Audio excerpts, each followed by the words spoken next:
परिसीमन एक ऐसा शब्द जिसे सुनते ही पूरे भारत में बहस छिड़ जाती है। एक तरफ वो राज्य जो कहते हैं जनसंख्या बढ़ी है तो सीटें भी बढ़नी चाहिए, दूसरी तरफ दक्षिण के राज्य जो पूछते हैं हमने परिवार नियोजन अच्छे से किया, शिक्षा में आगे रहे, परिसीमन हमारे यहाँ क्यों। इस बीच बुधवार 12 अगस्त को तमिलनाडु विधानसभा में एक जोरदार प्रस्ताव आया। मुख्यमंत्री सी जोसेफ विजय ने साफ कहा, अगर जनसंख्या के आधार पर परिसीमन हुआ तो दक्षिण भारत को नुकसान होगा।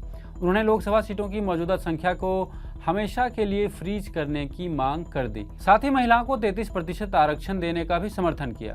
ये सिर्फ एक प्रस्ताव नहीं, केंद्र सरकार के सामने खींची गई 3 बड़ी लकीरें हैं। विजय की 3 बड़ी मांगे क्या हैं?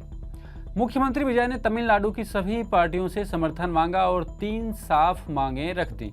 लोकसभा की मौजूदा 543 सीटें परमानेंट फिक्स कर दी जाएं, ना बढ़े ना घटे, 543 ही रहे। हर राज्य को जितना प्रतिनिधित्व अभी मिल रहा है वही बरकरार रहे, कोई बदलाव ना हो। लोकसभा और राज्यसभा का मौजूदा अनुपात 2-2-1 ही रहे, यानी लोकसभा 543 और राज्यसभा 245। सरल भाषा में सीटों का हिसाब किताब जनसंख्या के नए आंकड़ों से ना बदला जाए। क्यों विरोध कर रहे हैं परिसीमन का?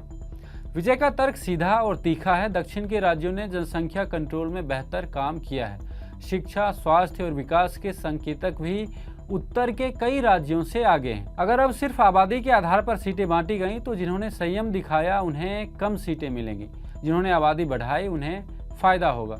ये अन्याय जैसा लगेगा, इसलिए संख्या फ्रीज रखने की मांग। महिला आरक्षण का समर्थन क्यों? दिलचस्प बात यह है कि परिसीमन का विरोध करते हुए भी विजय ने महिलाओं को 33% आरक्षण देने की जोरदार वकालत की है। उन्होंने कहा कि आगामी विधानसभा चुनाव में महिलाओं को ये आरक्षण मिलना चाहिए। उन्होंने आरोप लगाया कि भाजपा महिलाओं को उनका हक नहीं देना चाहती। 2023 में महिला आरक्षण बिल पास हो चुका है लेकिन लागू नहीं हो पाया।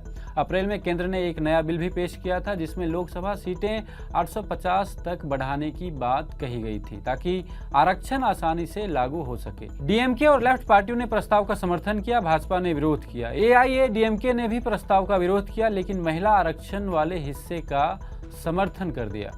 यानी तमिलनाडु की राजनीति में ये मुद्दा एक नई लड़ाई का रूप ले चुका है। आखिर परिसीमन इतना संवेदनशील क्यों है? भारत में लोकसभा सीटें लंबे समय से फ्रीज हैं। अगर जनसंख्या के नए अनुपात से दोबारा बांटा गया तो उत्तर प्रदेश, बिहार जैसे बड़े आबादी वाले राज्यों की सीटें बढ़ सकती हैं। तमिलनाडु, केरल, कर्नाटक, आंध्र जैसे राज्यों की हिस्सेदारी घट सकती है।